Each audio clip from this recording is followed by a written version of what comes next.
Lately, I have been in my romantasy era, so I wanted to share some of my recent favorites with you guys, and hopefully you can find a new favorite romantasy as well. So we're gonna start with one of the obvious ones and just kind of get that one out of the way because I feel like this is slowly starting to become the Sarah J. Maas and the fourth wing of the world, and that is Serpent in the Wings of Night by Carissa Broadbent. I feel like everyone knows what this is, so that's why I wanted to just quickly get it on the list. This is one of my favorite romantasies that I have read in a really long time. It is vampires, it has a competition and a trial, it's enemies to lovers. You're gonna notice a theme here. It has great banter and I just love the relationship between these characters. I love that we're able to get to know our main character, Araya, first before we're introduced to the love interest, but their relationship is just so much tension and so much banter while also being so swoon-worthy all at the same time, and I am absolutely living for these two as a couple. So now maybe moving on to some that you have not heard about as much. I did want to mention Slaying the Shadow Prince by Helen Schur. This is in the world of the Blood and Steel series. I like Blood and Steel quite a lot, but Blood and Steel is not going to quite make it onto this list, although I do need to continue on into that series. This is part of the world and is set as a prequel. Some people say that you can read it before Blood and Steel, which is what I did, but I have also heard that it is good to read it after book 2. So I don't think that it truly matters when you read it, but do know that there are people that recommend reading it after book 2. I think that it is a good introduction into Blood and Steel, but again, I haven't read book 2 yet, so take that with a grain of salt. This is following Drew, who is a noble woman, but she also wants to be a warrior, and they are fighting against the Shadow Wraiths, who are trying to take over the realm. And then we also have Telemere, who is part of the warriors that are helping to protect the realm. They don't really like each other. She doesn't really want anything to do with him. She just wants to kind of do her own thing. But of course, circumstances bring them together. But Telemere is hiding a secret, and what she finds out about it, will she be able to trust him? This has some great banter, some really spicy scenes, but also some awesome world building and some really cool creature aspects to it. It has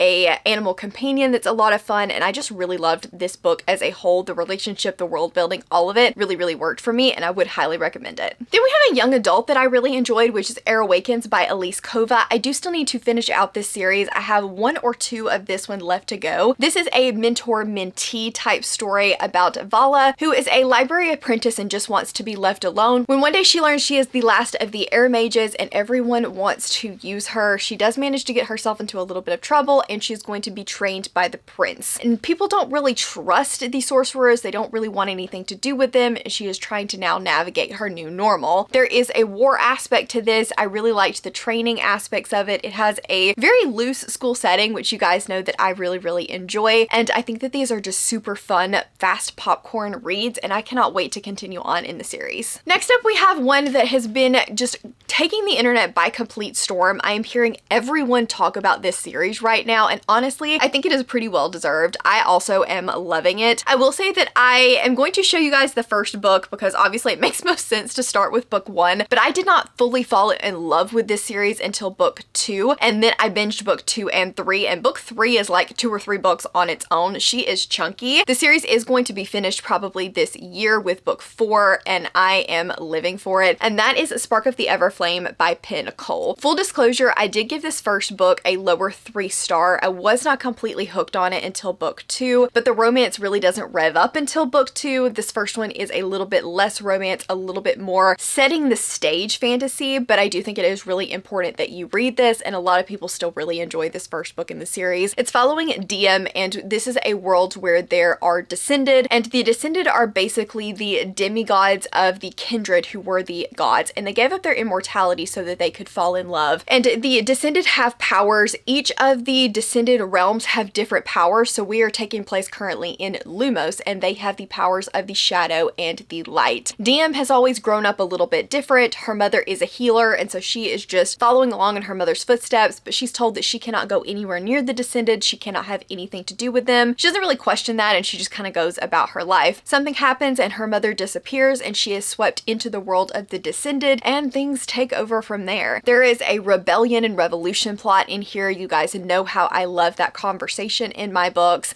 The romance really does start to pick up at the end of this and in book 2, and I live for the romance. Her and the love interest in this just so good. And this series swept me away. At book 2, I was hooked, I binged it, and I am dying to find out how it's gonna end. Next up, we have one that I completely just binged. This book is so much fun, you guys. It is just an easy, bingeable popcorn romantasy, and that is The Veiled Kingdom by Holly Renee. This is another mentor-mentee story. We have an underground rebellion, and I love this story. I ate it up. It was so much fun. And let me tell you, Holly Renee knows how to write some smut. This is following Naira, who is the long-lost daughter of the king. She is basically put away in a tower because she does not have any magic, and she is the only person that we know of that doesn't have any magic, so the king doesn't want anyone to know about her. But she is determined that she's going to get away from this oppressive king and run away. She gets caught by the rebellion in the process and taken by Dacker, who is the son of the leader of the rebellion. He says that he is going to train her and make her useful, but he does not trust her, and she is a little traitor. Their relationship dynamic is a little bit bully, but also kind of fun, and I think that this one is just, I don't know, if you're looking for something that's kind of smutty, pretty fast paced, got some mentor-mentee little bully aspect going on, I think this would really work for you. It's just, like I said, it's a popcorn romantasy, and I really enjoyed it. I flew through this book. This is a duology, and the sequel to this is coming out this summer, so you should be able to binge the series very soon. Next up, we have Blood Mercy by Bella Roth. This book,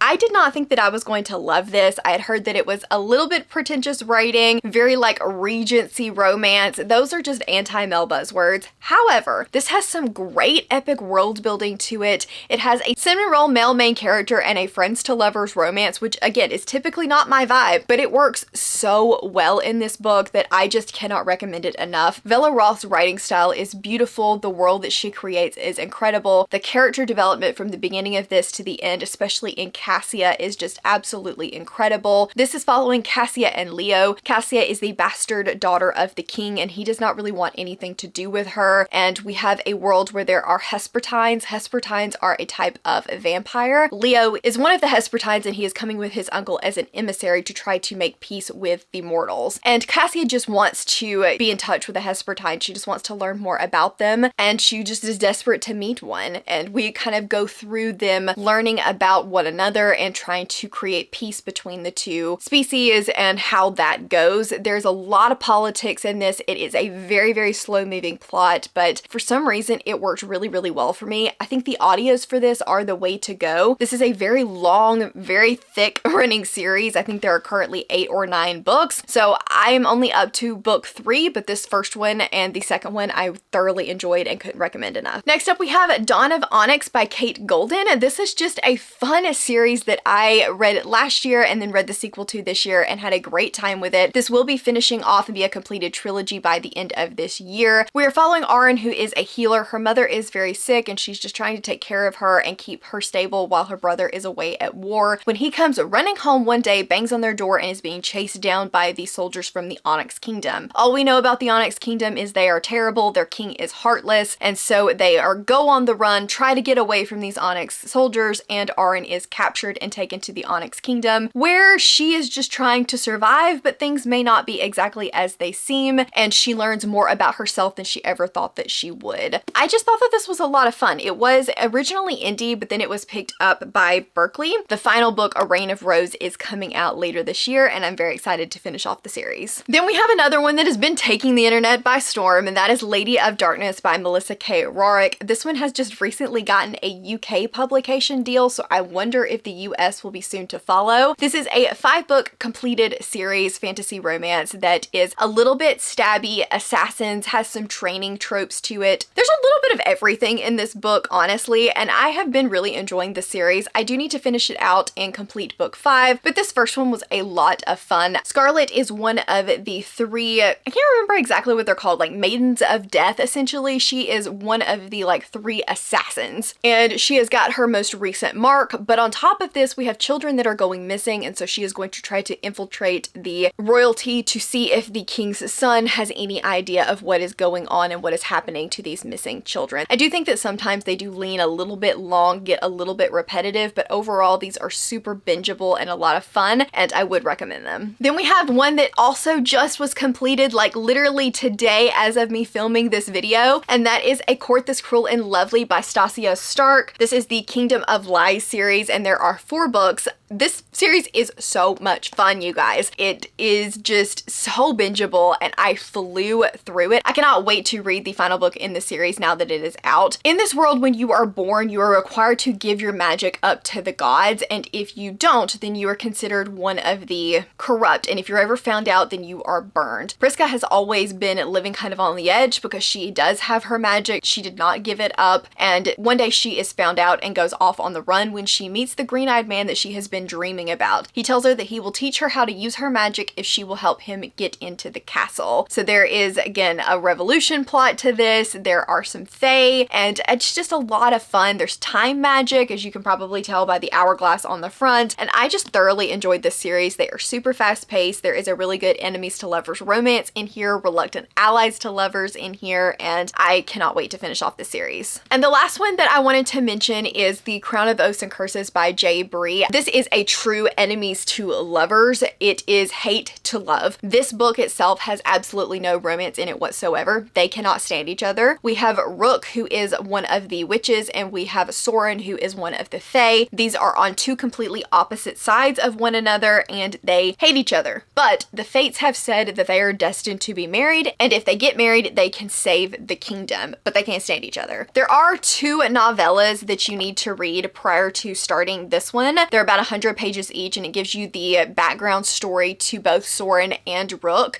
I do think that these are really important that you read before going into A Crown of Oaths and Curses, because without it, I think it's hard to kind of fully understand the characters, their backstory, and how they got to be where they are. But I've never read a fated mates and enemies to lovers that is as hate to love, hardcore enemies to lovers as this one is, so I appreciate it for that for sure. I haven't read the second book in the series yet. I do plan to pick it up at some point in the future, but I did want to mention this because I do think that it did what it did extremely well. Okay, so those are all 10 of my favorite romantasy books. I hope you guys found something new to enjoy. Let me know down in the comments below if you have any recommendations for me. I am always looking for some new romantasy to sink my teeth into. As always, links to my Patreon, Instagram, Twitter, and Goodreads are down in the description box below. If you enjoyed this video, please give it a big thumbs up and subscribe if you want to, and I will see you guys next time. Bye!